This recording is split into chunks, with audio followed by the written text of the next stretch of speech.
Well, hello, this is Peter Combs from Bidamount.com and P.L. Combs Asian Art in Gloucester, Massachusetts. And today is July 13th, 2018. It's Friday, and as always, we'll take a look back at last week's eBay auction results, see how things did. It was a pretty good week. Some things brought some great money and some surprises along the way, and a couple of bargains as always. Before we get into it, though, I wanted to cover a couple of things that are going on.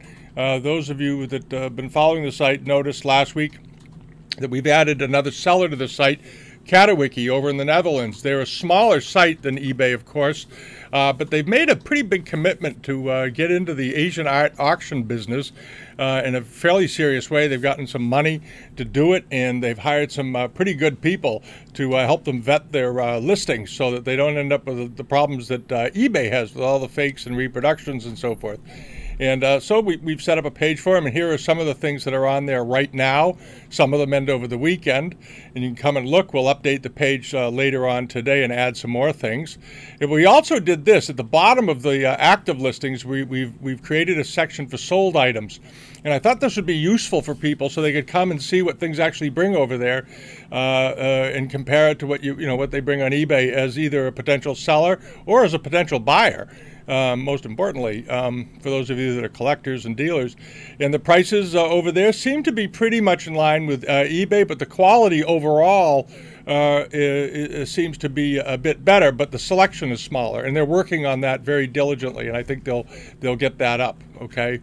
So if you don't have a Catawiki account, go and get one because you're going to get it eventually, I suspect, as they grow this. And you might as well have it. You can check it out off our page. We'll put up the things that we spot each week, and it'll make looking pretty easy because the site they're working on making the site more navigatable. It's a little clumsy right now, but they're working on it. They're working on it. Give them time.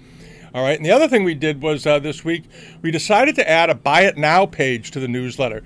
And the reason we did so was that a couple of people have asked why you don't do it.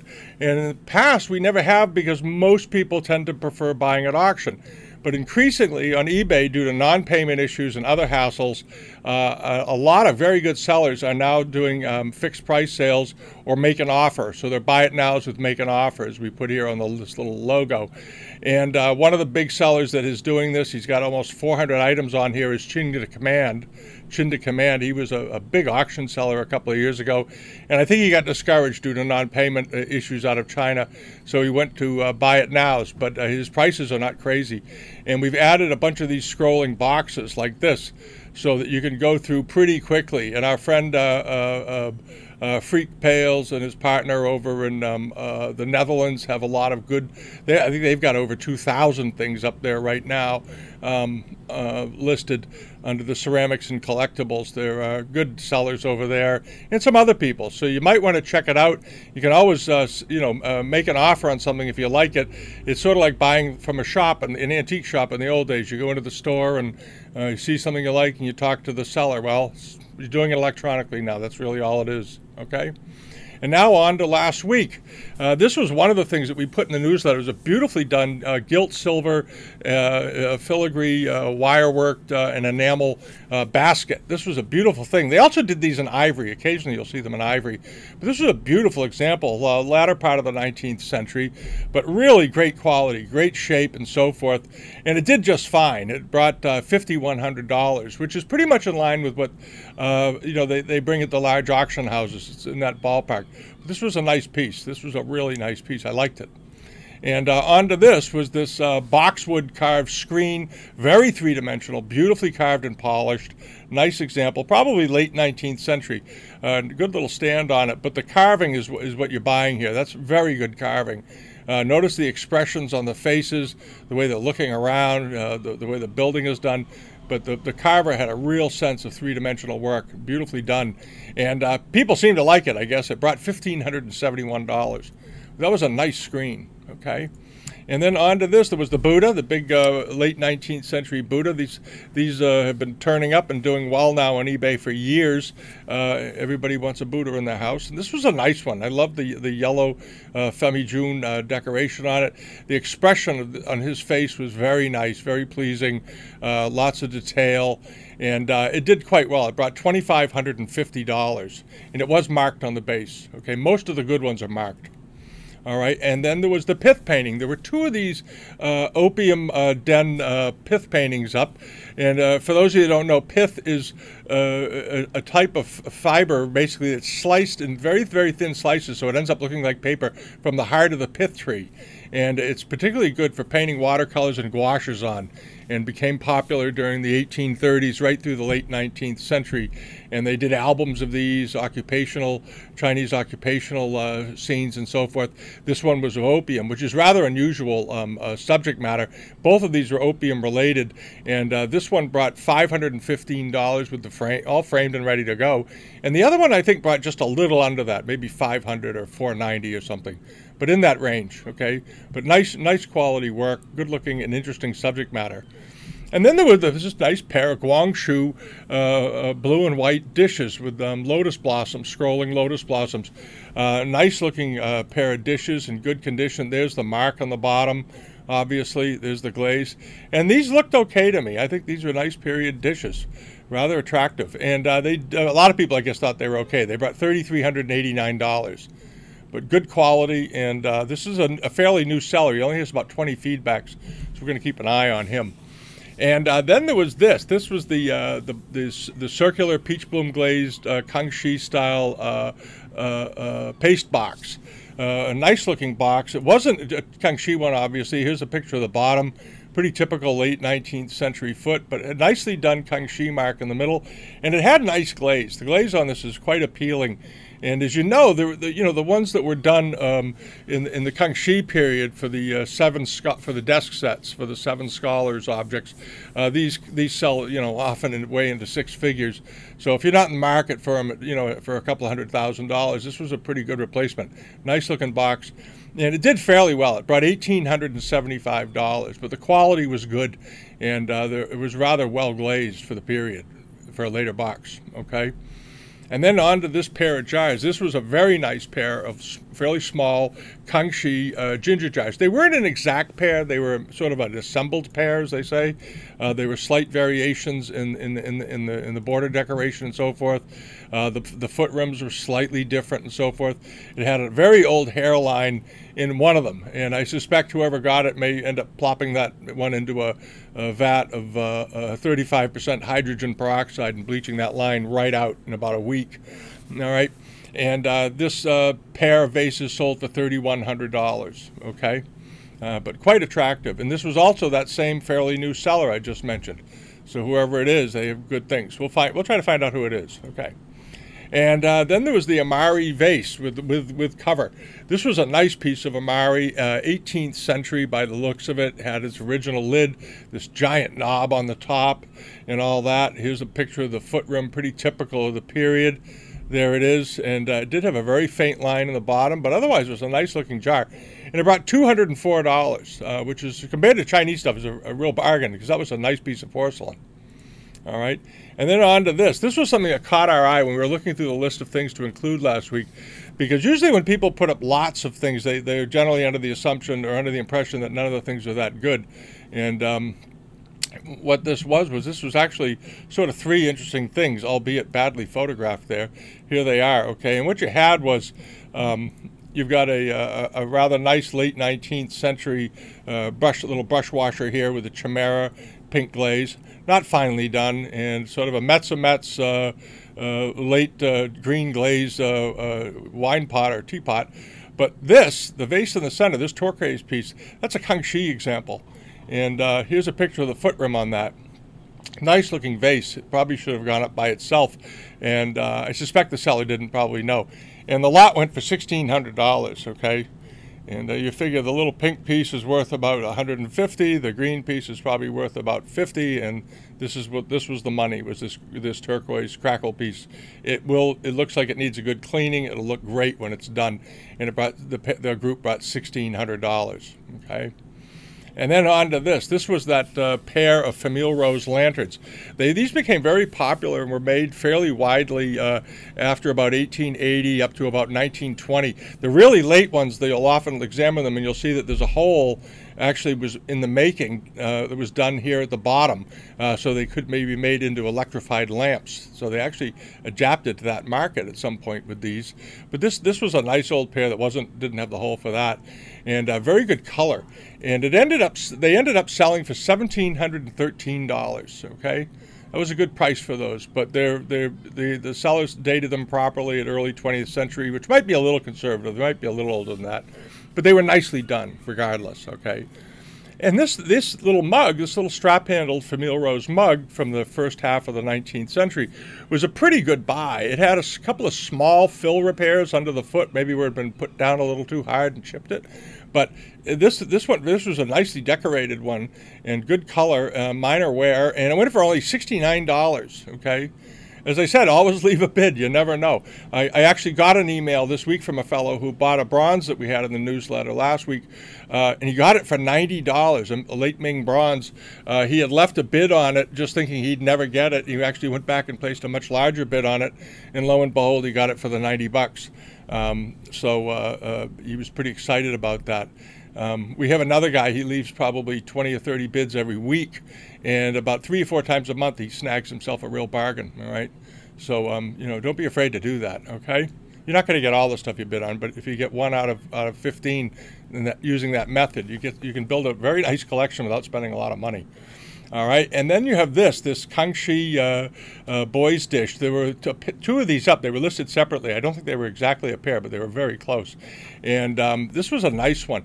I like the colors. I like the use of negative space. Probably made for the Southeast Asian market, judging by the decoration, and beautifully done. And it went fairly reasonably. It was an 8 3/4 inch plate, Kangxi period, and went for $330.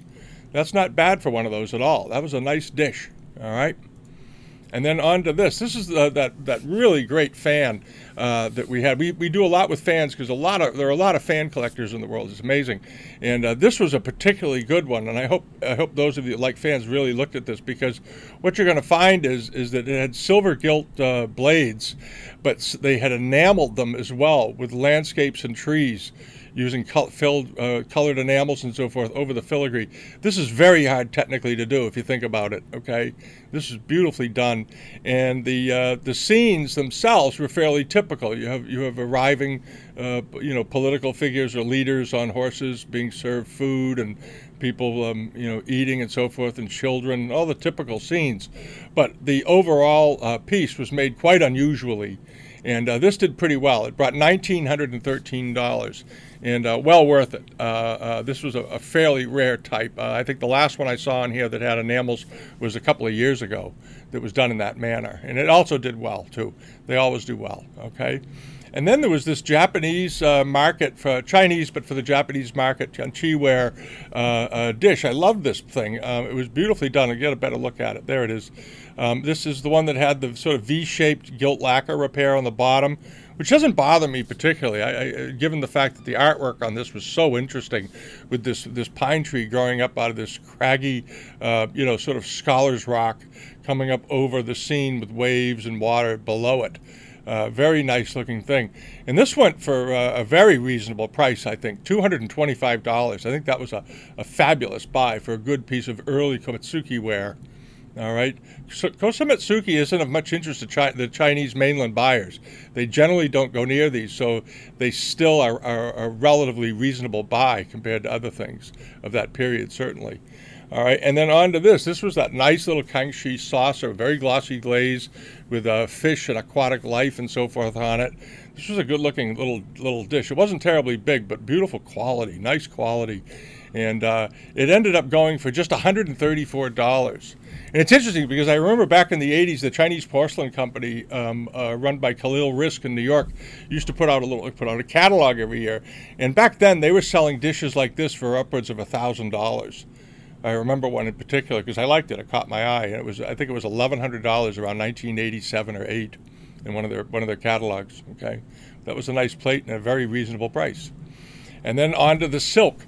This was a beautifully done piece of silk. It was badly lit. It was overexposed, unfortunately. But this was a really nice piece of silk with a gilt thread dragon and nice clouds in the form of rue heads flowing around it and this sort of geometricized border. Nicely done. Really nice looking piece of silk work. And apparently a lot of people liked it as well. It went for $2,313. This was from a seller down in New York City. Okay, so overall it was a pretty good week. There were some interesting things up, and I hope you all took a shot at some of them. Maybe some of you bought something. And now we're going to take a look at a couple of things that are coming up and closing this weekend, and things that are going to be up all next week. And there's some good stuff. Good things. One of the sellers that has about 90 lots up right now is Ching Period. This is one of his pieces, as always, beautifully photographed of this low-brimmed Kangxi Femiverre plate. Rather unusual central scene, nice overglazed enamels and underglazed blue on the back. Beautifully done, and we'll see how that does. It's up to, well, $15. It has probably a reserve on it. His reserves tend not to be terribly high, though. He's just sort of covering himself, and we'll see how that does. But that, I like that. That was a very pretty plate. And a seller we track out in the Midwest, in Illinois, he's got this Blanc de Chine seated Guanyin figure with the lotus pod. A nice one, beautifully done, 19th century or so, I think. Maybe a little older, but beautifully done, and we'll see how that does. It's up to $1,045, and it closes, I believe, on Sunday. It closes on Sunday. And then this, for those of you that like 19th century celadons with famille rose, this was a rather interesting charger that we came across. It has this nicely shaped central star form pattern in the center with a figural terrace scene, and then it's surrounded by butterflies and phoenixes and so forth. All right, here's a picture of the back. They have one of these English adhesive plate hangers on the back. They do these, by the way, these work really well, and heaven help you if you ever try to take one off. You can get them off, but boy, it's a workout. I had to do it not long ago. All right, and here's a good shot of it in the center. That's nice work. That's good detail, unusually good detail, because often these celadon pieces aren't that well done. This one's particularly well done. And it's up to $190. It's got 40 bids, and it ends on Sunday. And then over to this, our friend Will, over at Will Martindale, God Revy. He's a seller over in the UK. He gets really good things. He's got a good eye, and he has this bronze up with the garlic, very finely worked garlic mouth on this. I hope you take a look at it. The work on this is really well done. There's the garlic mouth, good quality, very well cast, and there's another shot of it. And I like the very narrow neck with these sort of relief worked foos on it. Okay. But that's coming up. That closes on I think also on Sunday. Closes in 2 days. Yeah, Sunday, and it's up to $675. It's going to jump a bit more, but that's a good buy. That's a nice buy. Good looking thing. And then we have these pair of horse plates. It's a famous pattern. It's a popular pattern. These apparently came from the Diana cargo hoard, but they were still made well into the 20th century. It's very popular. But this is a nice pair, and the closeness to which they were done. They did these in sets. It's just pretty amazing, and it's up to $515. And we'll see how they do. They close on Sunday as well. All right. So thanks for visiting. If you haven't subscribed yet here to us on YouTube, please do. And if you like the videos, please always give us a thumbs up if you can. YouTube keeps reminding me how important it is to get thumbs ups, because I guess it improves your rankings with them. And subscribe to us also over on Bidamount.com for the weekly newsletter. And pop over, check out what's going on in the forum and all that other stuff. All right. Yeah, have a great weekend. I hope you find something out there that you love. And if you're taking some time off, going to the beach or in the mountains or whatever, have a great time. And we'll see you all next week. And thanks so much for visiting. All right. Bye-bye. Bye-bye for now. Bye-bye.